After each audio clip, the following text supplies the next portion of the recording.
Assalamualaikum warahmatullahi wabarakatuh. Perkenalkan, nama saya Rizky Aulia dari kelas 2B D4 Teknik Telekomunikasi dengan nomor BP 1911072024. Pada kesempatan kali ini, saya ingin mempresentasikan jawaban pada UTS mata kuliah Medan Elektromagnetik kedua. Baik, yang pertama yaitu jelaskan 4 identitas medan muatan. 4 identitas medan muatan, salah satu yang pertama yaitu muatan titik. Jadi muatan titik ini adalah pada gaya Coulomb yang berlaku yaitu pada dua buah muatan. Jadi terdapat dua buah muatan yaitu yang saling berdekatan. Maka yaitu muatan pertama Q1, yaitu kedua muatan Q2. Maka akan terjadi yang namanya itu gaya, yang mana gayanya itu bisa dari tarik menarik atau tolak menolak. Jadi dua buah muatan ini memiliki jarak yaitu berdekatan, jadi kan namanya berdekatan, jadi memiliki jarak yang mana jaraknya itu dinamakan R. Jadi R itu adalah jarak untuk muatan dari muatan Q1 ke muatan Q2. Pada hukum Coulomb,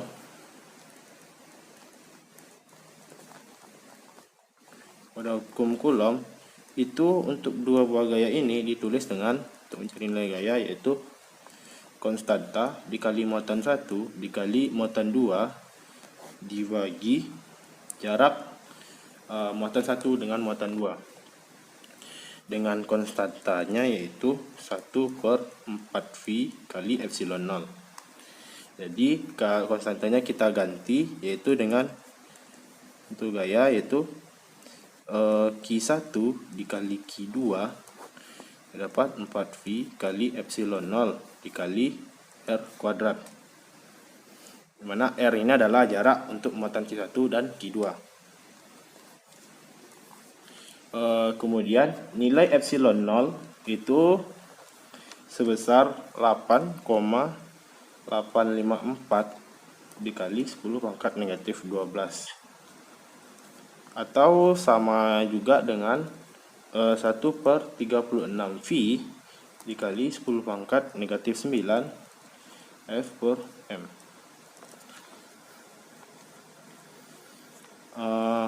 Lalu jika dua buah muatan ini kita gambarkan lebih jelas, jadi seperti ini. Jadi terdapat dua buah muatan, itu dibuat dulu garis X, Y, Z, di mana ada dua buah muatan, yaitu untuk muatan Q1 dan Q2. Jadi ini dimulai dari titik 0, 0, 0. Jadi disambungkan dari muatan 0 ke muatan Q2, kemudian dari 0 ke muatan Q1. Jadi dari 0 ke Q1 itu dinamakan Q2, dinamakan R2. Kemudian untuk dari titik 0 ke Q1 dinamakan dengan R1. Selanjutnya untuk jarak antara Q1 dengan Q2 itu dibilang tadi itu R. Kemudian pada Q2 itu memiliki arah gaya, yaitu disebut dengan F2. Itu arah dari Q1 ke Q2, jadi disebut dengan F2. Kemudian gaya yang kedua itu F1. Dari Q2 ke Q1. Lalu vektor kita patokan di F2. Jadi vektornya yaitu dari Q1 ke Q2 itu diberi nama vektornya yaitu R12. Dan arah vektor ini pasti memiliki arah, yang mana arahnya itu disebut dengan A, dari arah 1 ke 2. Jadi ketika kita tuliskan lagi rumusnya, kita dapatkan yaitu F sama dengan Q1 dikali Q2 dibagi 4V dikali epsilon 0, di mana R-nya itu R12 dikuadratkan dalam bentuk panjang, yaitu dikali arahnya itu A12,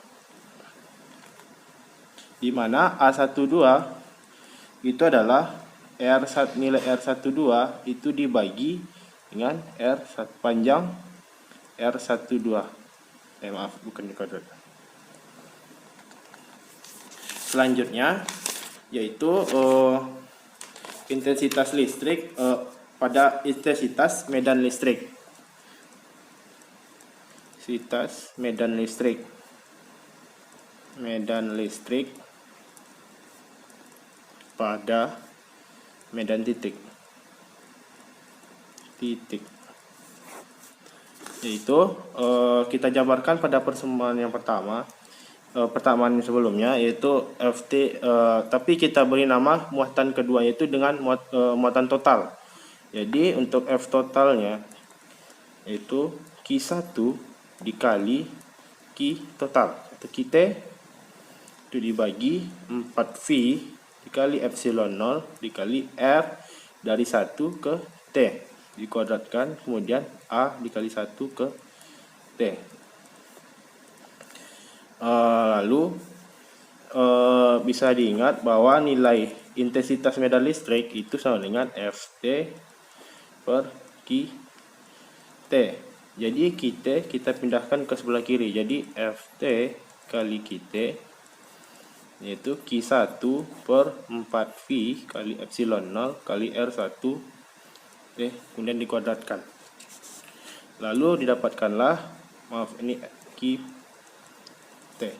Lalu didapatkanlah yaitu E atau intensitas listrik, intensitas medan listrik yaitu Q per 4V epsilon 0 dikali R kuadrat, yaitu A dari nilai R. Karena kita tidak tahu yang mana T-nya, arahnya. Jadi akan mengikuti sesuai arah R. Selanjutnya untuk identitas medan muatan yaitu muatan volume. Pada muatan volume, jika sebuah ruangan terdapat banyak muatan titik dengan jarak yang sangat rapat, maka itu akan menghasilkan yang namanya volume yang kontinu. Jadi seperti ini.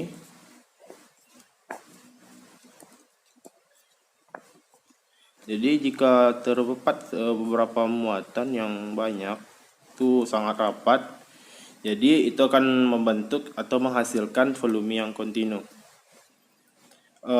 Kemudian jika banyak muatan, maka di situ kita bisa menentukan intensitas medan listriknya atau yang disebut dengan E, di mana pada E itu pada titik P. Kita anggap saja titik P-nya di sini. Dengan cara itu menyumlahkan semuanya, ya muatan yang kita ketahui. Anggap muatan yang kita ketahui itu pada muatan volume itu ada 3. Yaitu yang pertama di sini. Jadi ditambahkan. Jadi ini E1, kemudian tambahkan jadi E2 dan begitu seterusnya. Jadi untuk E totalnya itu atau intensitas medan listriknya itu E1 ditambah E2. Lanjut, jadi pada sebuah muatan yang kontinu maka dapat didefinisikan bahwa kerapatan muatannya yaitu rho V atau dengan satuannya itu kolom per meter kubik.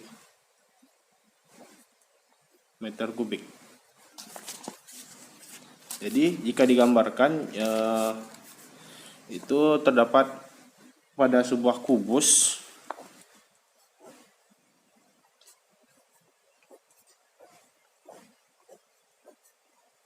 Jadi di mana kubus tersebut yang muatan volume ini itu memiliki kerapatan yaitu dengan rho V.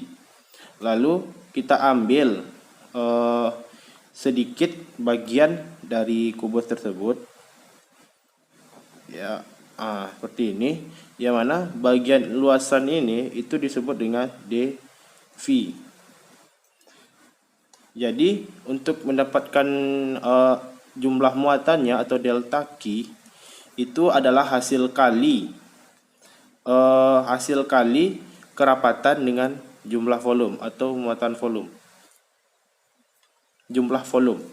Jadi kerapatan volume itu dikali titikkan dengan jumlah volume. Jadi ketika kita ingin mencari nilai dari kerapatan volumenya, yaitu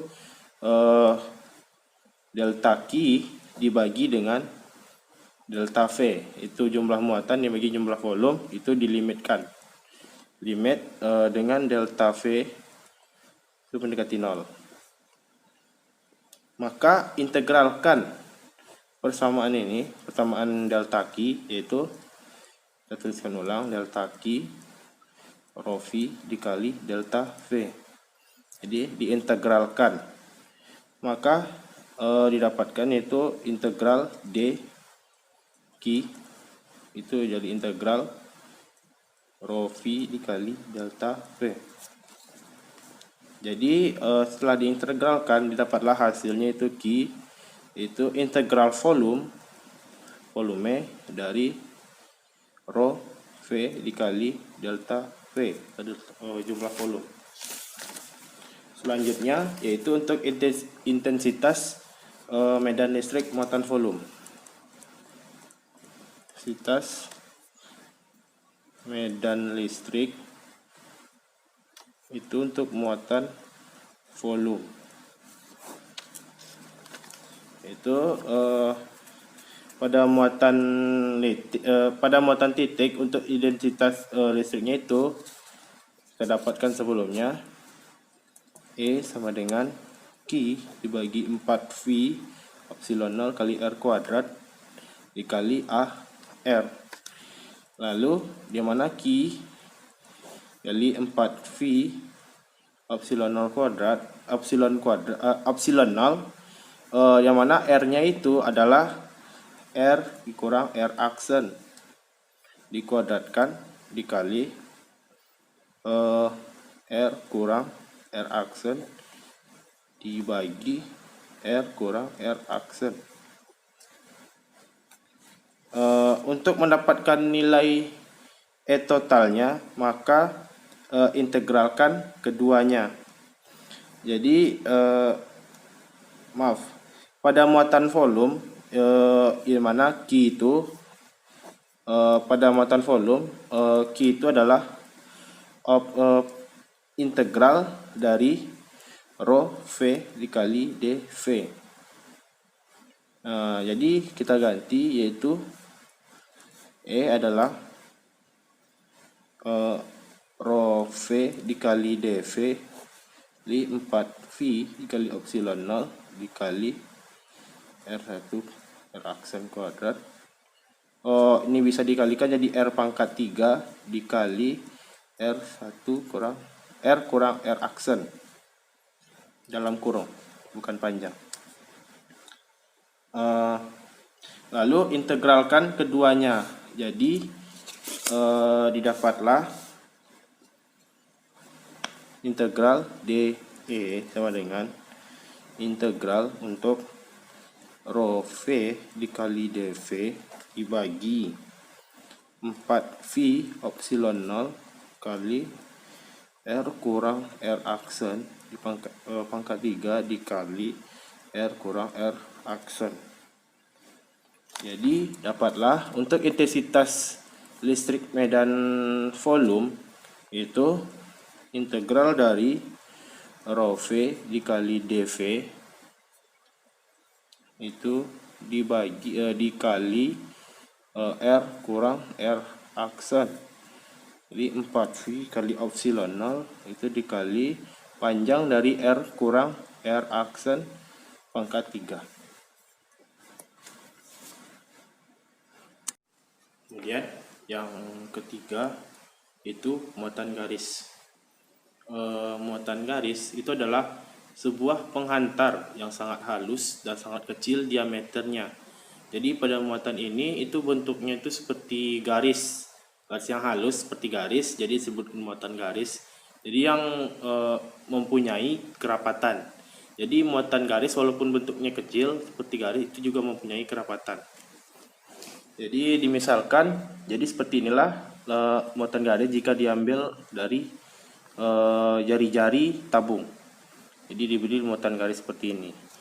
yang mana muatan garis, jadi jika diperbesar itu akan seperti ini, itu memiliki kerapatan itu sebesar rho L, rho kali L. Jadi jika kita asumsikan yaitu sebuah muatan garis ini memanjang pada sumbu Z. Jadi jika kita asumsikan itu muatan garisnya ini kita memanjang pada sumbu Z. Jadi ini sumbu Z, dia memanjang. Jadi panjangnya itu sebesar dari tak hingga ke min tak hingga. Jadi ke tak hingga ke min tak hingga. Jadi ketika mengelilinginya dengan mempertahankan nilai dari rho dan Z, ternyata itu kelihatan sama saja. Jadi seperti ini. Ketika kita mengelilingi, ya, ini adalah rho-nya. Rho ini. Jadi dengan nilai rho-nya yang tetap dan Z-nya yang tetap, ketika dikelilingi bentuknya kan sama saja, tidak akan berubah. Jadi ini yang disebut dengan simetri azimut. Kemudian dengan mendapatkan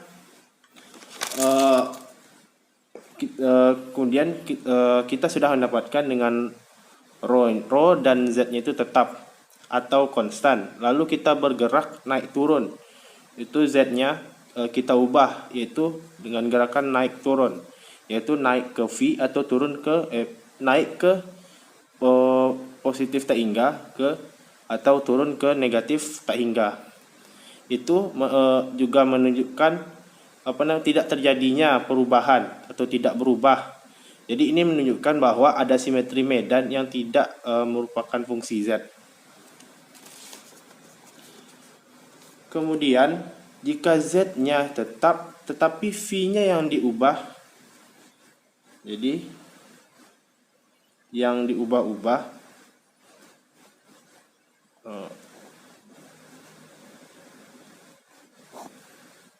jadi jika rho-nya yang diubah,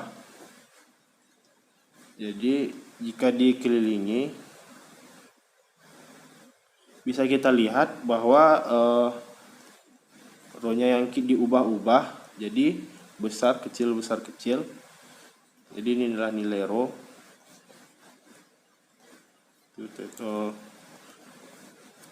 Jadi bisa kita lihat bahwa intensitas medan listriknya itu semakin berkurang. Jadi pada hukum Coulomb itu menunjukkan bahwa ada medan yang semakin lemah jika rho-nya itu kita tambah.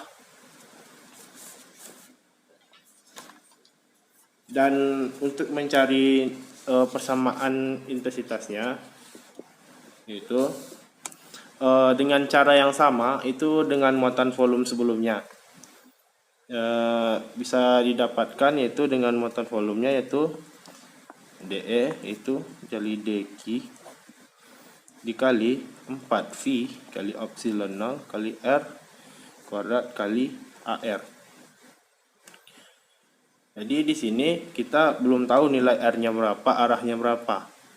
Tapi dq itu kan untuk menjadi nilai muatan itu didapatkan dari hasil perkalian kerapatan dikali dengan luas permukaan itu dl.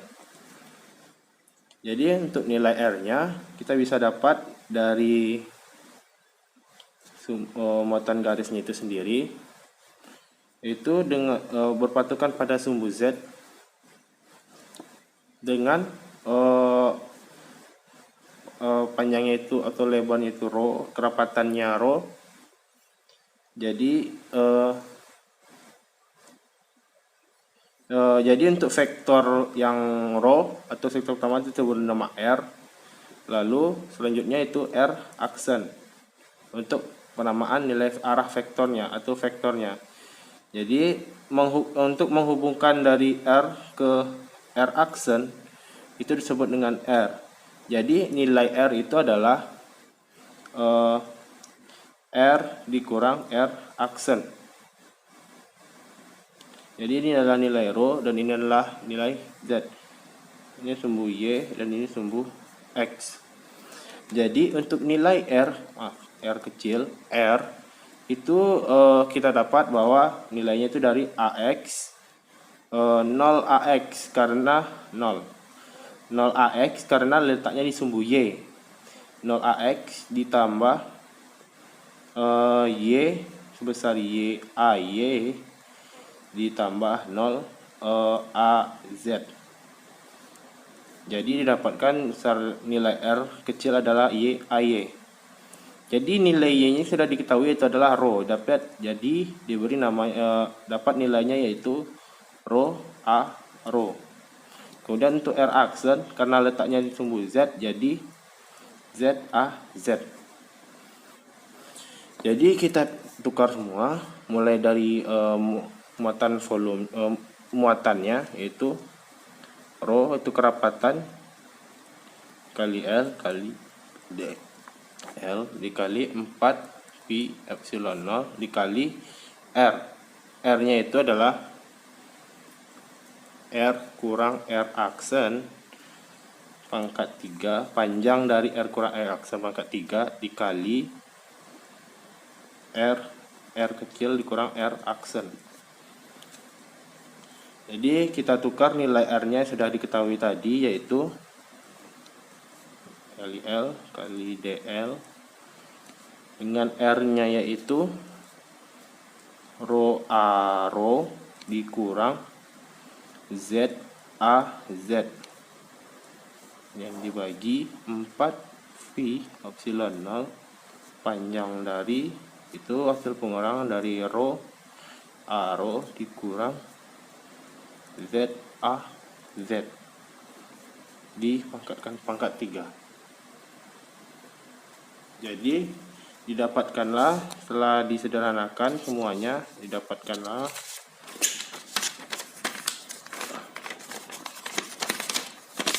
bahwa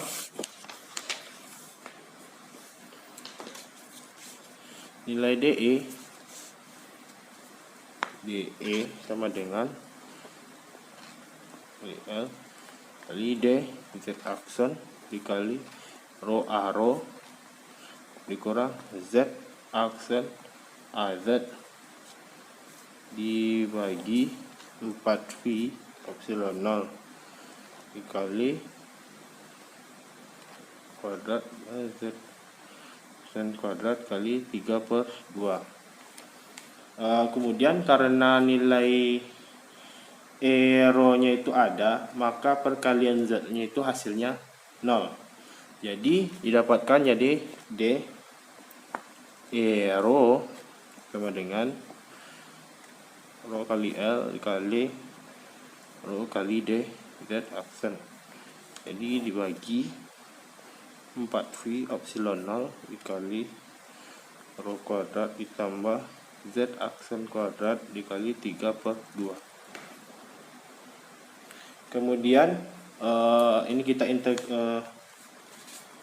integralkan yaitu rho itu dapat dari tak hingga ke min tak hingga kali L kali rho dz dibagi 4 pi epsilon 0 dikali rho kuadrat tambah Z aksen kuadrat 3/2.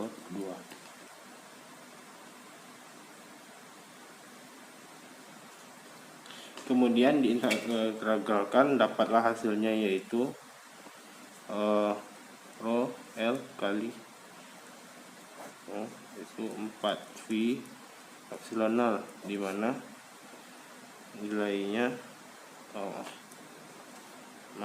itu 1/P kuadrat dikali Z aksen per akar dari kuadrat ditambah Z kuadrat. Jadi untuk nilai dari rho min maaf untuk penjelasan ini mungkin kurang jelas, jadi di sini didapatkannya itu karena nilai R-nya. Karena nilai R. Ini R berarti sama dengan X kuadrat tambah Y kuadrat diakarkan. Jadi didapatkan tadi R-nya itu rho kuadrat ditambah Z kuadrat. Jadi jika disederhanakan dapat rho kuadrat tambah Z kuadrat itu pangkat 1/2 dikalikan dengan 3 tadi. Jadi pangkat 3 kali setengah jadi 3/2. Jadi sinilah asalnya dari 3/2. Selanjutnya hasil dari integral dari tak hingga ke min tak hingga. Jadi didapatkan hasilnya itu nilai dari intensitasnya adalah E rho, dapatkan jadi rho kali L per 2V kali epsilon 0 kali rho. Selanjutnya yang keempat yaitu muatan bidang. Muatan bidang di sini memiliki kerapatan yang namanya rho S dengan satuan kolom per meter bujur sangkar. Biasanya digunakan untuk pendekatan muatan pada konduktor atau saluran transmisi yang bentuknya itu seperti strip atau pizza strip atau kapasitor lempengan paralel. Muatan statis pada permukaan konduktor ternyata itu terletak pada permukaannya. Jadi untuk kerapatan muatan permukaan itu biasanya dikenal sebagai kerapatan muatan bidang.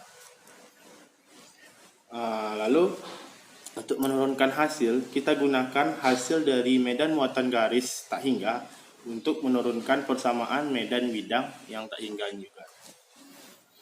Di mana untuk muatan garis itu didapatkan yaitu muatan garis yaitu DE dengan DQ atau muatan kurang muatan 2V epsilon 0 di R. Baik, kamera. Oke, selanjutnya yaitu kita gambarkan untuk muatan bidangnya. Jadi pada muatan bidang itu memiliki bidang itu besarnya dengan Z tak hingga, Y-nya tak hingga. Z tak hingga dengan Y tak hingga. Jadi di dalam lempengan tersebut, pada bidang tersebut terdapat yang namanya pita strip. Dengan lebar luasan pita strip itu yaitu DI aksen. Lalu jaraknya itu sebesar Y aksen. Kemudian untuk kerapatannya pada bidang tersebut itu dengan rho S. Jadi pada sini itu mulai dari sini dia karena terhadap titik X. Jadi yang pertama yaitu memiliki vektor R aksen dengan panjangnya itu Y aksen. Kemudian dari titik 0 ke titik X itu namanya panjang dari R aksen. Ini R aksen, maaf. Dengan panjangnya yaitu X. Jadi vektor yang menyambungkan keduanya itu sama dengan R. Jadi hasilnya itu R kurang R aksen. Lanjut, karena dia berpatokan pada sumbu titik X, jadi kita cari DEX-nya. Di mana kita dapat nilai DEX-nya? Yaitu di sini akan membentuk yang namanya sudut theta. Jadi pada sudut theta ketika kita gambarkan akan dapat seperti ini. Maaf, baterai habis sebentar. Baik, maaf agak sedikit terpotong. Jadi kita lanjutkan. Yaitu untuk mencari nilai DEX, di mana kita dapatkan? Itu dari bentukannya. Jadi Ini baris. Jadi kalau kita lanjutkan faktornya, itu akan membentuk sebuah sudut. Mana ini besarnya tadi tetap seperti itu theta. Bagian sebelah sini itu sama dengan nilai R. Itu bisa kita kasih nama DE. Lanjutnya sisi sebelah sini itu adalah sama dengan sisi X, itu DEX. Kemudian ini adalah sisi Y, DEY. Di sini bisa kita pindahkan, itu buat segitiga theta DEY kemudian DEX. Dengan sisi miringnya itu jadinya DE atau sisi R. Jadi untuk cari nilai DEX kita pakai, kalau sih tidak bisa berarti pakai cos. Jadi cos theta sama dengan samping miring di DEX per DE. Jadi kita pindahkan DEX sama dengan DE kali cos theta. Baru dapatlah nilai dari DEX. Berarti DE sudah kita dapatkan, yaitu dq per 2V epsilon R kali R. Ini dapat DEX yaitu dq per 2V epsilon 0 kali R kali cos V. Di sini nilai R-nya kan yaitu R kurang R aksen. Kita lihat itu panjang yang sisi pertama, yaitu ini X, ini Y. Jadi untuk memakai itu bisa pakai dengan panjang Pitagoras. Jadi didapatkan nilai R-nya itu aslinya itu X kuadrat tambah Y kuadrat diakarkan. Jadi dq-nya pun juga kita dapatkan sebelumnya. Maaf belum saya jelaskan. Dq itu untuk muatan pada pita tersebut itu hasil kali dari kerapatan dikali luasannya, itu dy. Jadi hasil kali titik kerapatan dengan luasannya. Jadi dengan dq-nya dapat rho s dikali dy kemudian 2v epsilon 0 dikali r. R-nya itu x kuadrat tambah y kuadrat kali v. Lalu nilai cosnya ini juga kita harus dapatkan. Di mana kita dapatkan nilai cosnya? Kita gunakan persamaan sebelumnya.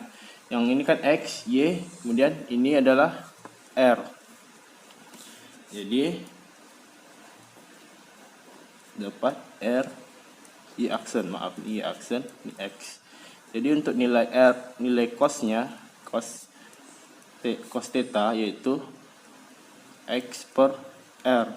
Dengan nilai R-nya sudah diketahui, jadi X per akar X kuadrat tambah Y kuadrat. Dapat maka jadi dikali X per kuadrat tambah Y kuadrat diakarkan. Lalu kita kalikan semuanya, itu didapatkan rho s kali dy aksen, aksen kali x. Jadi dapatkan 2v epsilon 0 dikali kalikan keduanya dapat x kuadrat tambah y kuadrat. Apabila diakarkan dikali maka akan hilang.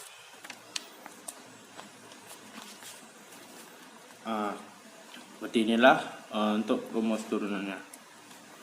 Lalu untuk mendapatkan nilai EX kita integralkan keduanya. Jadi dapatkan DEX.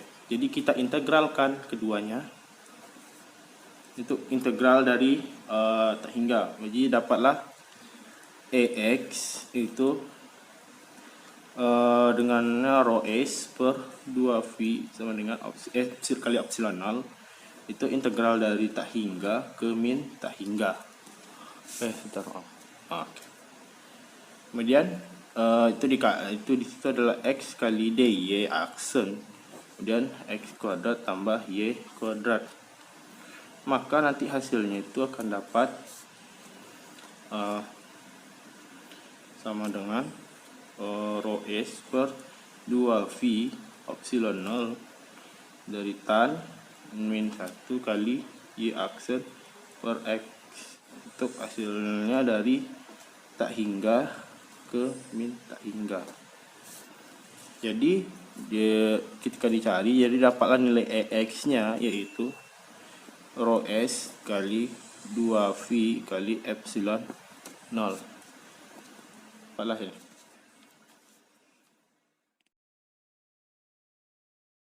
Baik, selanjutnya nomor 2, itu dari banyak cabang. Itu untuk yang A, itu jelaskan hukum Gauss menggunakan gambar 3.2.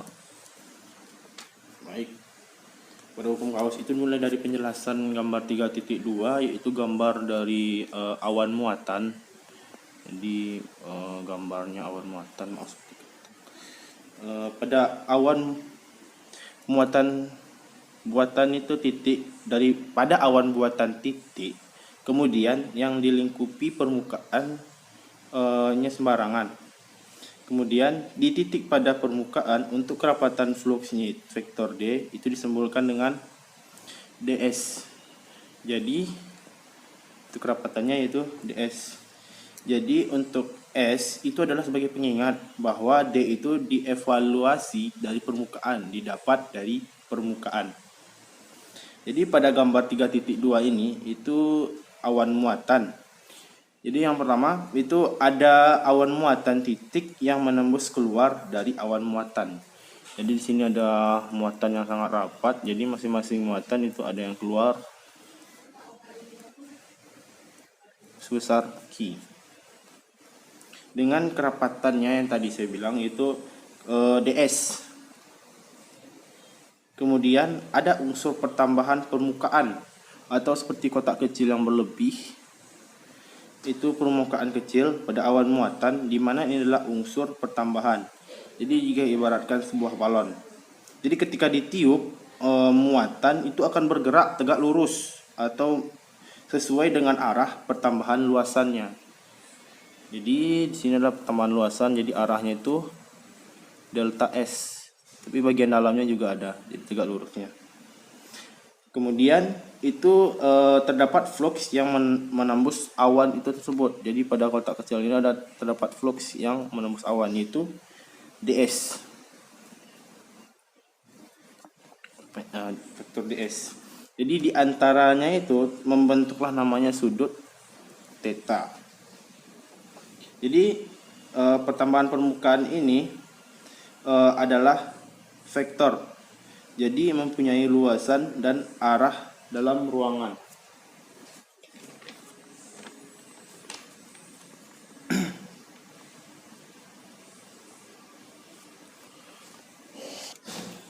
Baik, maaf agak terpotong.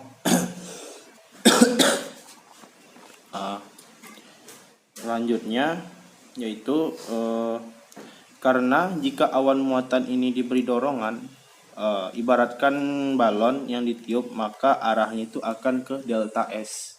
Jadi ketika ditiup dari sini itu maka akan memberikan tekanan, itu dorongan, dia berfokus pada delta S. Jadi delta S itu adalah arah normal terhadap permukaan tegak lurus, tegak lurus terhadap permukaan pada titik yang dimaksud.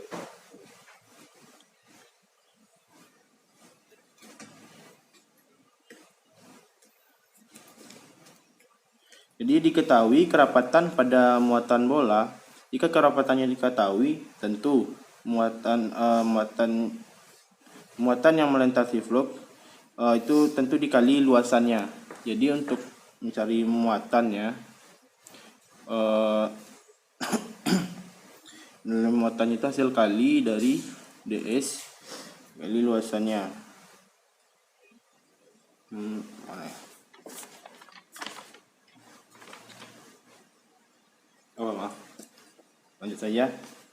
Itu untuk persamaan flux itu yang dibatasi delta S itu dapat ditulis dengan Y flux sama dengan ds normal.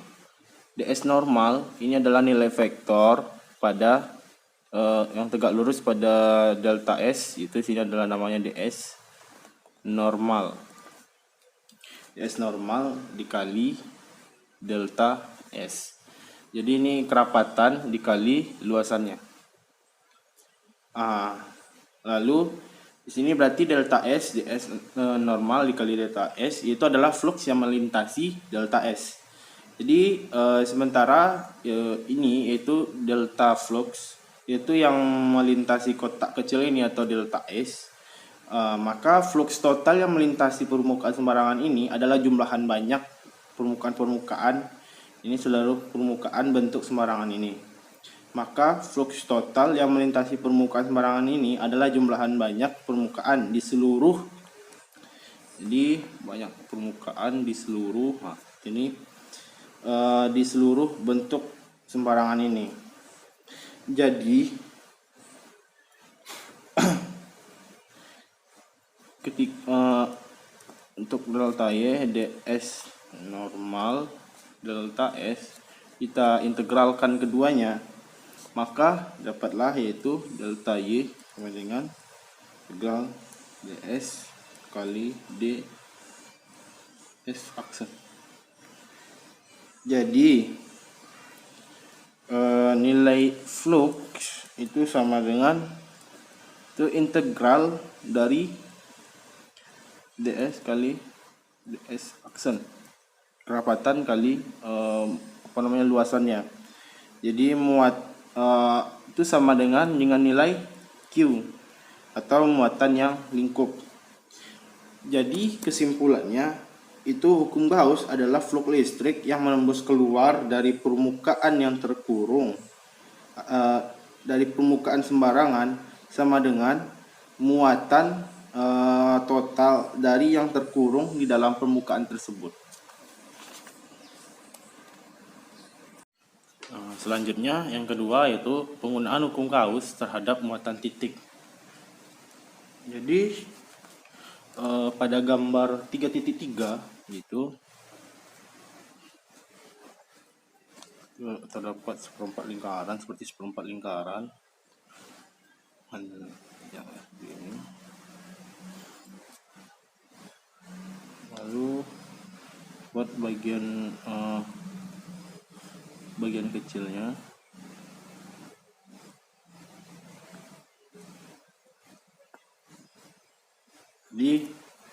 Di mana ini adalah luasannya itu sebesar ds. Kemudian tegak lurus dengan ds. Jadi nilai muatannya yaitu integral dari ds kali ds, kerapatan kali luasannya. Ini sama dengan nilai dari integral volume, yaitu rho V dikali dV. Jadi untuk mengilustrasikannya itu dari permukaan hukum Gauss, kita cek lagi pada hukum Faraday. Itu terdapat pada hukum Faraday dengan yang mana untuk menempatkan muatan Q pada titik asalnya ada koordinat bola. Dengan memilih permukaan tertutup, yaitu adalah bola yang radius jaraknya itu A. Itu jari-jari. Jadi kerapatannya pada muatan listrik pada muatan titik itu ditemukan bahwa E itu Q 4V epsilon 0 dikali R kuadrat kali AR. Karena D itu adalah epsilon 0 dikali E, maka untuk D sama dengan untuk E sama dengan Q per 4V kali epsilon 0 dikali R kuadrat kali AR. Jadi dapatkan yaitu E kali epsilon 0 ini dia.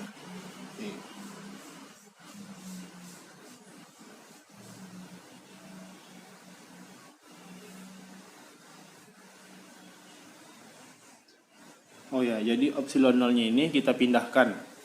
Jadi kita dapat E kali epsilon 0 sama dengan Q per 4V V R kuadrat dikali A R. Jadi dapatlah ini adalah sama dengan D. Jadi dapatlah D sama dengan Q per 4V A kuadrat A kali R. Kemudian pada elemen-elemen diferensial dan luasan permukaannya pada bab 1 yaitu yang mana ds itu adalah R kuadrat dikali sin theta kali D theta dikali D V itu sama dengan A kuadrat kali sin theta kali D theta dikali D V, atau itu sama dengan ds sama dengan A kuadrat kali sin theta kali D theta kali D V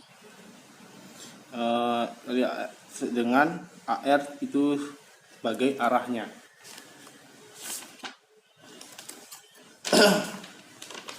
Jadi untuk nilai ds kali ds itu kali kerapatan kali luasan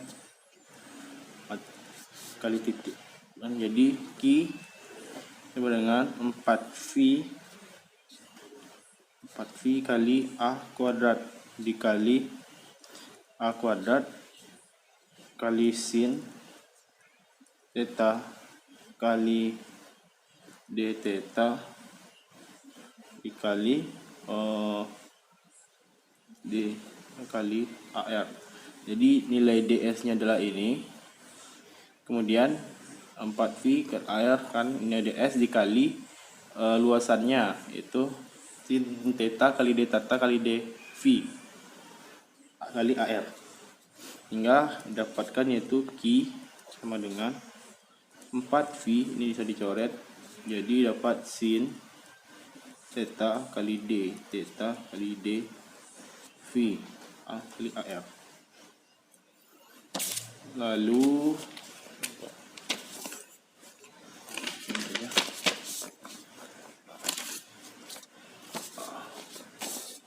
Lalu ketika diintegralkan didapatkan itu sama dengan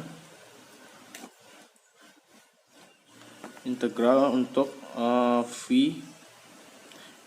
dari 0 sampai 2V, dan integral dari theta dari 0 sampai V, dan Q dengan Q kali Q 4V sin theta D theta kali D V. Dan lakukan yang untuk bagian tetanya, jadi biar mudah 2V sama dengan 0. Jadi lanjut yaitu 2 4V itu nilai min cos theta untuk nilai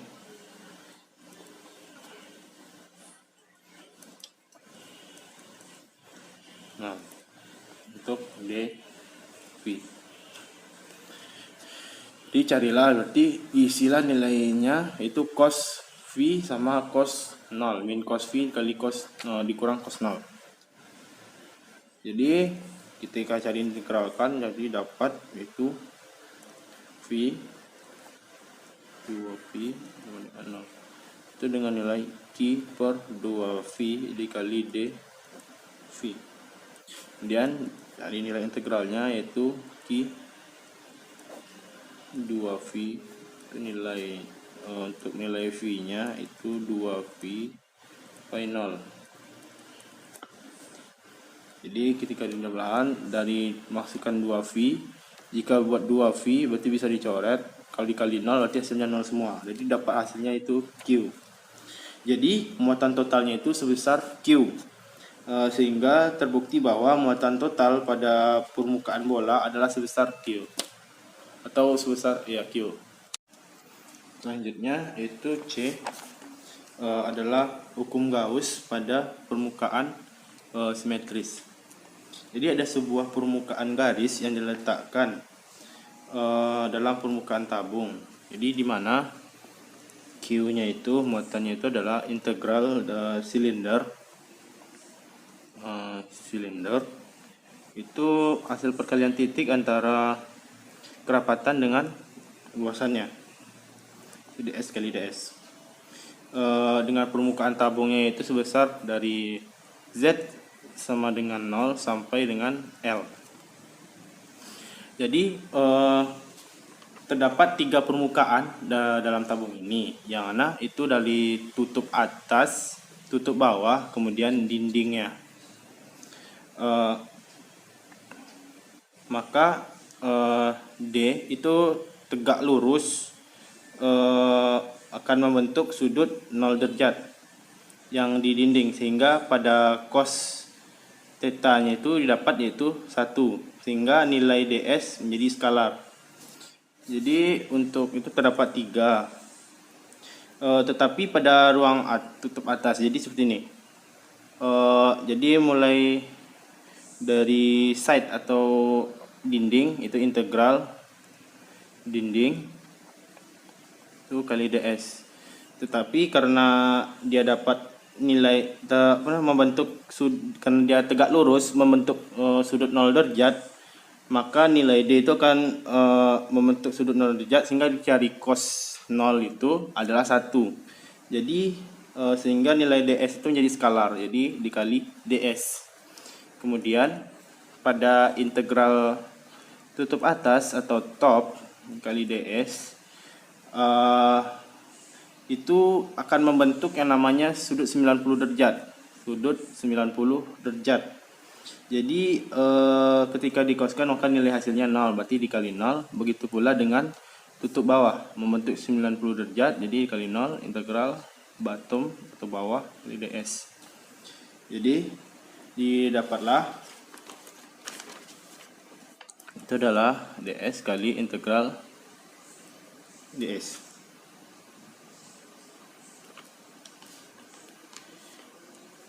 Maka kemudian kita integralkan, jadi dapatlah ds itu dikali integral nilai dari L z sama dengan 0 untuk integral v itu dari 0 sampai 2v. Nah itu adalah rho kali d v kali d z. Nanti dapatlah itu ds, hasil integralnya itu 2v rho L. Seperti yang kita tahu bahwa bentar kamera, oke. Seperti diketahui itu nilai muatan adalah hasil dari kerapatan dikali luasannya. Jadi dapatlah L nya bisa kita ubah jadi Q per L. Jadi bentar, ini kita pisahkan. Jadi nilai dp itu kan dapatnya itu L kali 2v kali L.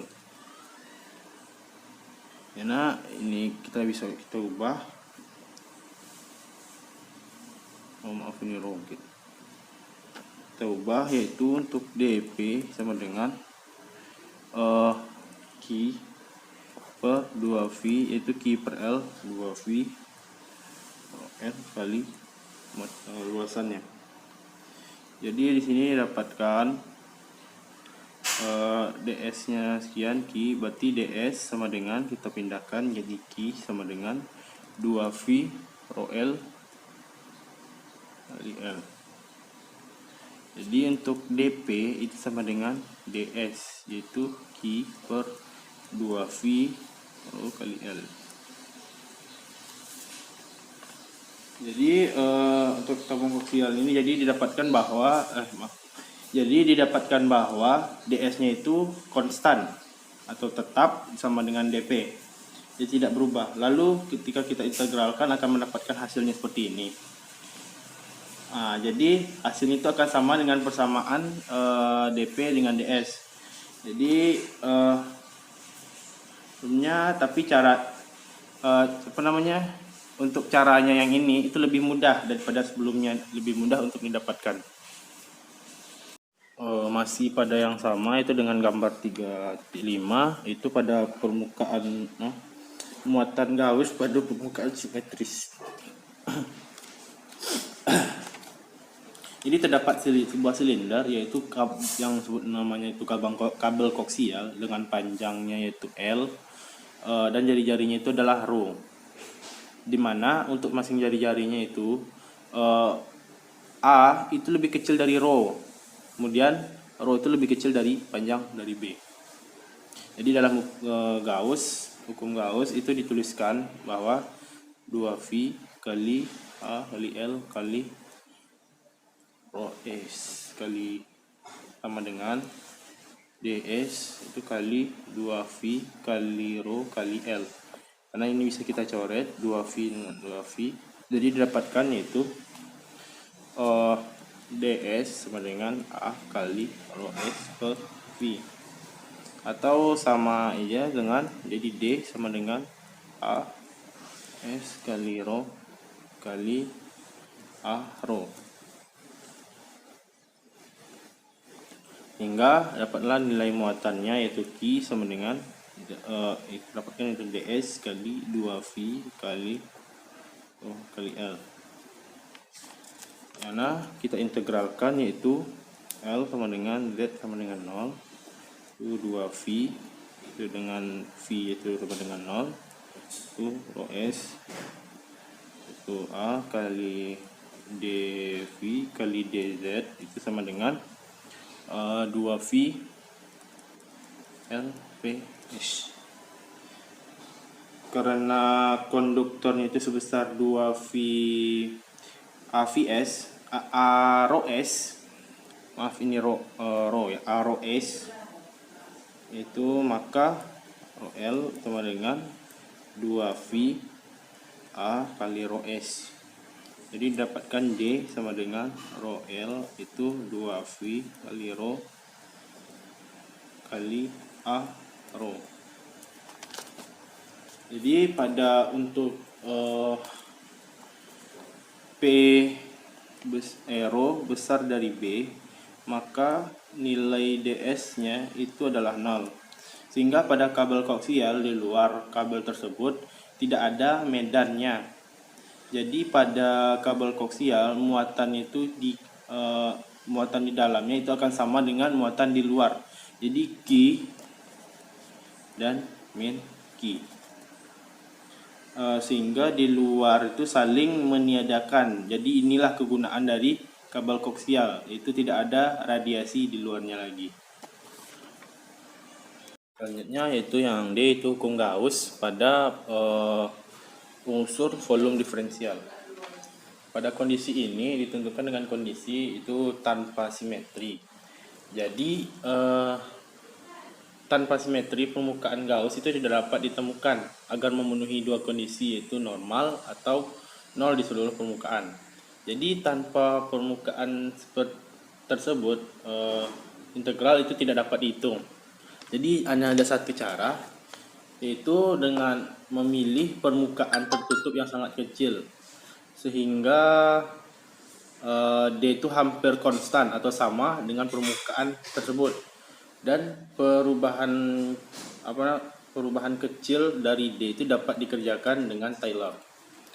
Jadi di sini kita ambil sebuah kubus yang sangat kecil. Jadi anggap ini sebuah kubus yang sangat kecil, di mana tentu D ini hampir sama dengan permukaan. Jadi tengah-tengah ini yaitu D, yang mana untuk letaknya itu di XYZ itu dengan D atau D0 itu sama dengan DX0 kali AE X ditambah DY0 kali AY bahwa DZ0 kali AZ. Jadi pada hukum Gauss itu ditulis itu seperti biasa. Hukum Gauss itu integral S atau integral permukaan itu hasil kali titik itu kerapatan dengan luasannya, D kali DS. Jadi kalau kita jabarkan, jadi untuk integral permukaannya itu kali titik dengan kerapatan dan luasannya, jadi itu dikali masing-masing permukaannya. Jadi mulai dari permukaan depan permukaan belakang, permukaan atas, permukaan bawah, muatan kiri dan kiri kanan. Jadi ditentukan itu cari integral dari depan front, integral dari belakang kiri kanan, integral right kiri kanan, kemudian integral left dan integral top sama tambah integral bottom atau bawah. Karena saking sangat kecilnya, pada permukaan hasilnya itu hampir konstan atau sama. Jadi untuk front kita cari aja yang depannya dulu, biar cari satu-satu. Karena itu adalah permukaan kubus, jadi jika satu yang ditemukan, yang lain pasti akan sama panjang. Tapi karena letak koordinatnya berbeda, pasti kita cari satu-satu. Itu untuk integral front itu D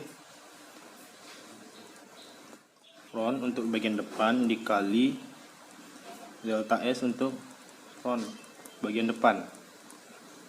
Didapatlah, kita kira df aja, delta Y kali, mana delta S nya adalah delta Y kali delta Z kali AX. Kenapa delta Y dan delta Z? Karena untuk bagian depan ini berpengaruh pada delta Y kemudian delta Z. Jadi hasil kali dari delta Y delta Z, dan letaknya itu terletak pada sumbu X, itu AX, berpatokan pada sumbu X. Karena arah depan, jadi untuk perkaliannya itu AX dx AX, maka perkalian AX kali AX itu kan sama dengan 1. Maka didapatkannya itu di depan, untuk rapatan depan itu dikali delta Y kali delta Z, karena AX kali AX itu sama dengan 1.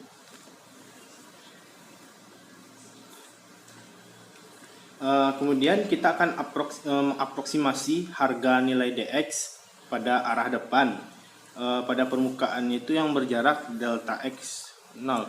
Jadi letak D ini terhadap dx itu adalah setengah dari delta x. Jadi setengahnya ini terletak pada setengah dari delta x. Jadi dx front itu depan itu sama dengan dx0 ditambah delta x, kata sedikit, delta x per 2 dikali laju perubahan, berarti laju perubahan dx terhadap x. Jadi dapatlah itu dx0 itu ditambah delta x per 2 itu adalah perubahan dari dx dibagi perubahan dari x. Jadi di mana dx0 ini adalah harga dari nilai dx itu di titik P. Di mana turunan parsialnya itu harus digunakan untuk menyatakan kecepatan perubahan dx terhadap x. Karena dx berubah terhadap y dan z, maka didapat yaitu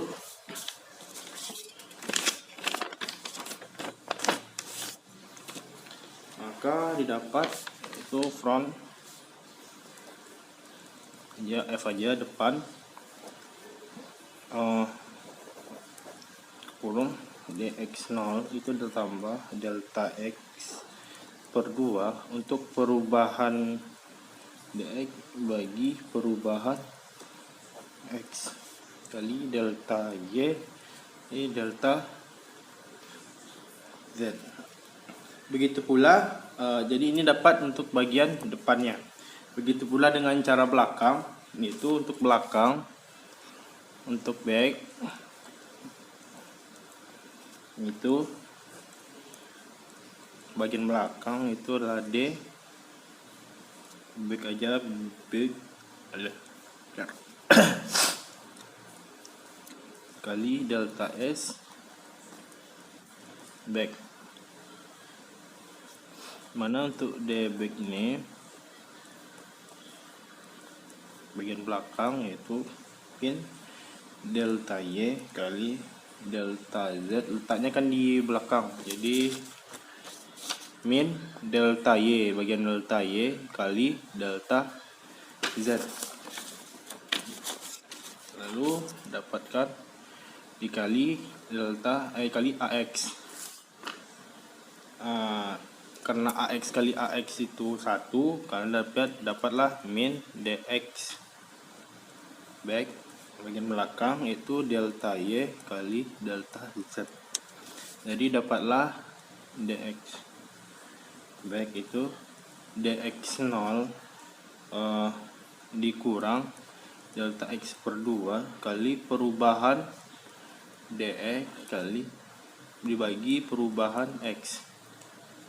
Jadi untuk integral dari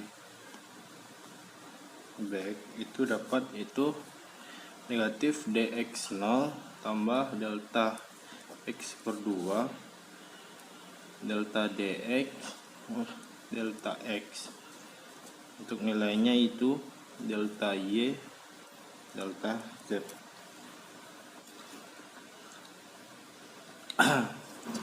Kemudian kita jumlahkan semuanya, kita cari dari depan, belakang, kanan, kiri, atas, bawah, dicari semuanya.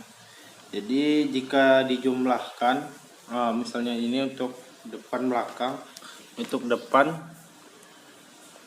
plus belakang,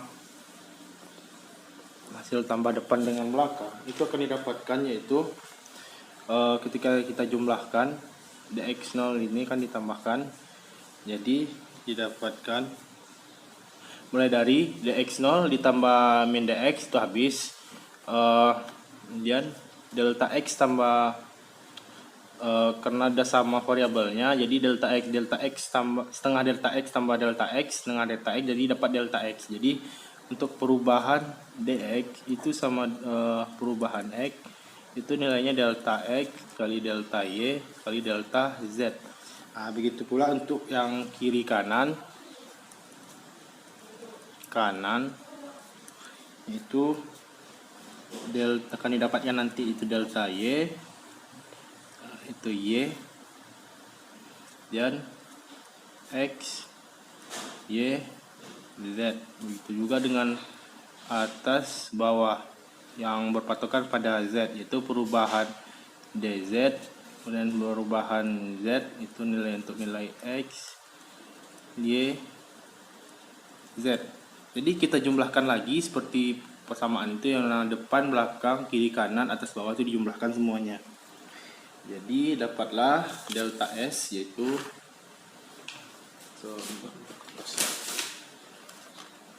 jadi dapatlah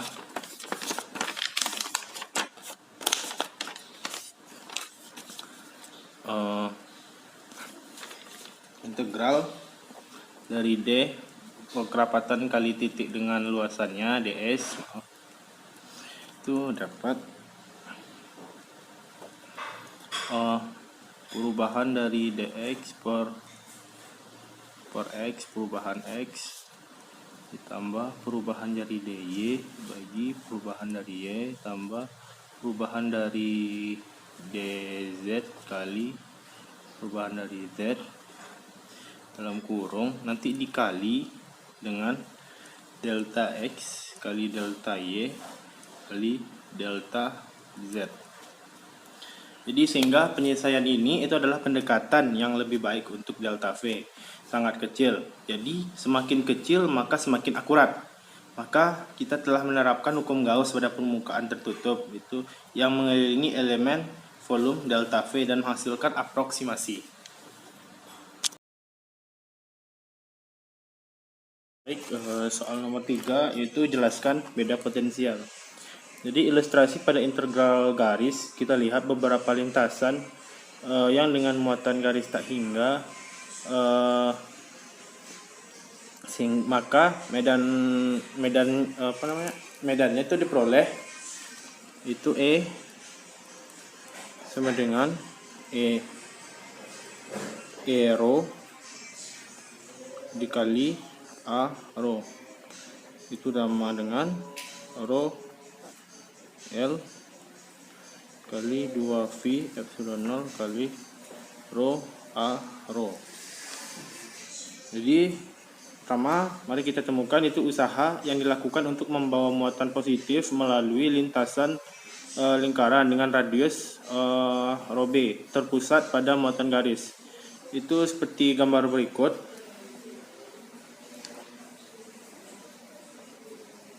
Ya, di arah lingkarannya, kemudian ada garis Z. Dengan lingkaran ini jari-jarinya itu adalah 1, dengan luasannya itu DL maka 1 dikali DV dikali AV. Jadi kemudian pada muatan tanpa mengangkat pensil itu kita dapat melihat lihat kerjanya itu harusnya hasilnya 0. Jadi tanpa mengangkat pensil kita bisa lihat itu kerjanya 0. Kenapa 0? Karena bisa dilihat bahwa medannya itu tidak berubah atau medan ini konstan. Jadi ketika berputar dia tidak mengalami perubahan dan pergi kemanapun. Kemudian mari kita tuliskan itu integralnya. Yang pertama dari DL. DL itu adalah koordinat tabung. Kemudian koordinat tabung pada lintas. Kemudian lintasan yang dipilih itu yaitu dengan D rho dan DZ-nya itu sama dengan 0. Jadi bisa kita dapat DR-nya itu rho 1 dV kali AV. Jadi bisa kita buat persamaannya itu yang mana W adalah muatan negatif Q. Itu integral dari E kali DL. Di mana E itu adalah nilainya itu negatif Q adalah integral dari rho kali L per 2V epsilon 0. Nah, dari D rho kali rho 1 kali AV. Kemudian min Q sama dengan itu nilainya itu dari 2V dari 0 sampai 2V itu rho L kali 2V epsilon 0 dikali dV A rho kali AV. Itu dapat hasilnya itu adalah 0. Dan sekarang kita coba dari muatan yang mana mulai dari rho nya itu sama dengan A itu ke rho sama dengan B. Itu sepanjang lintasan pada gambar berikut. Jadi pada gambar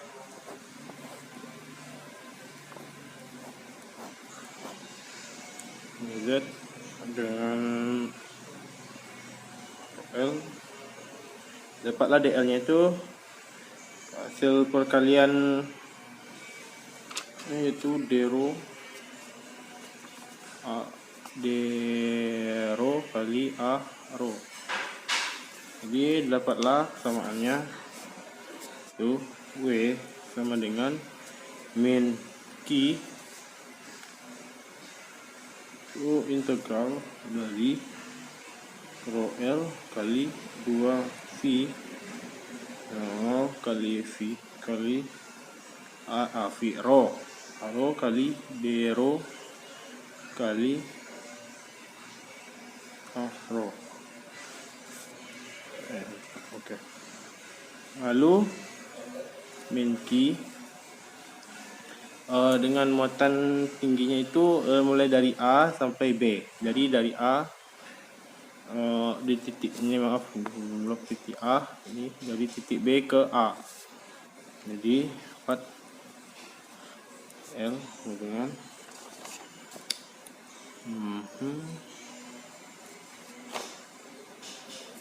mana itu 0 dibagi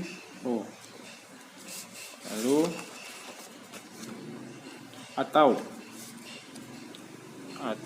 hasilnya itu yaitu W sama dengan negatif Q L kali 2V epsilon 0 kali ln itu dari B per A. Karena B itu besar dari A, jadi hasil ln itu adalah positif dan kerjanya yaitu menjadi negatif.